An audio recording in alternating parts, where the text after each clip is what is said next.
有一日，我得返一個人喺屋企，瞓喺張床度午睡，忽然間有啲驚，驚有鬼啊！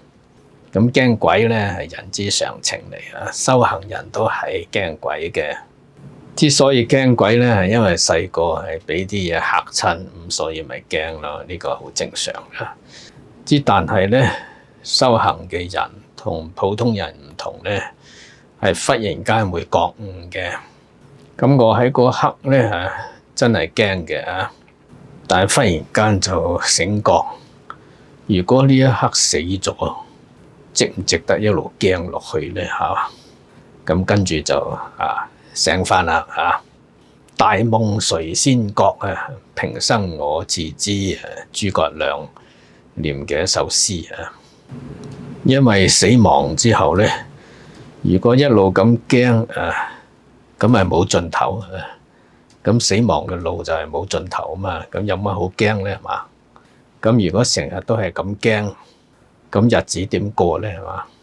咁跟住就醒咗以後就係可以話係唔驚鬼咁呢樣嘢呢，喺拉丁文有一個格言叫做 Memento Mori， 死亡嗰一刻。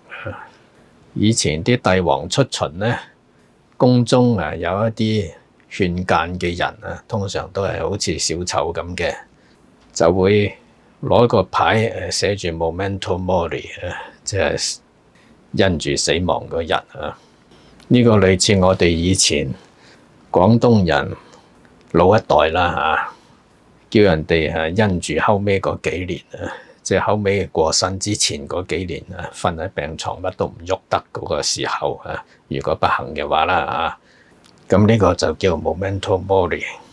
呢啲係比較消極嘅諗法嚟。死亡嗰一刻呢，隨時都要記住喺佛陀教法入邊有一個叫做死隨念即係話成日都要諗住死先至可以生嘅。咩係死隨念呢？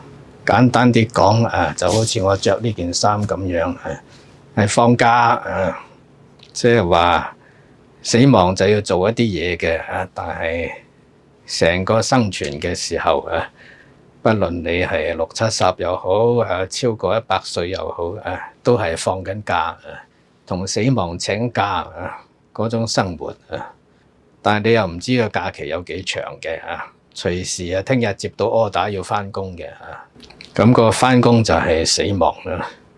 咁呢個就係死隨念。咁呢種呢，有啲似係 reverse engineering 嘅，即係逆向工程即係話知道人生最後嗰一刻係死亡咁當然有成仙成佛有去淨土各種嘅分別嘅。咁之後我哋由死亡嗰一刻倒返轉頭諗呢，應該要做啲乜應該如何自處呢？咁就知道係點樣係活下去啦。點樣係做到係死而無憾？孔子嘅《論語》有講到係朝聞道，夕死可矣。如果朝早係知道道呢，到傍晚呢死咗都冇乜所謂啦。咁呢種係君子求道之心。普通人呢，一般都係死而無憾盡量做咗覺得要做嘅事情最大嘅事情、最重要嘅事情之後就冇遺憾咁樣過去我哋一生呢係可以有悔恨有啲嘢做唔到但係就唔好有遺憾。遺憾就係啲嘢做唔到或者做到但係你冇去做冇時間去做或者冇排到日程去做嗱，呢個叫遺憾。呢啲係俗世嘅睇法或者我哋叫世俗嘅義嘅睇法。修行嘅睇法就係如果最後都係一筆勾銷嘅去過另外一個境地嘅，咁有乜做唔做嘅分別呢？有乜遺唔遺憾呢？如果最後都係勾銷嘅去到一個你唔記得現世嘅地方嘅，咁依家做嚟做乜呢？嗱，呢個就係要思考嘅嘢咁我就唔講答案等大家嚟思考。呢種就係佛法啊，同普通世俗嘅嘢係唔同嘅。普通世俗嘅嘢就係喺嗰度啊，好消極嘅啊，咁你諗到一個積極嘅方法啊，正能量嘅方法嚟度過一生啊。唔好話人生為咗乜啊，來都來了啦啊，就快樂咁活下去啊，有希望咁活下去，呢啲叫世俗義啊。佛法咧就係，如果最後都取消啊，你做呢啲嚟做乜？嗱，呢個就係佛法。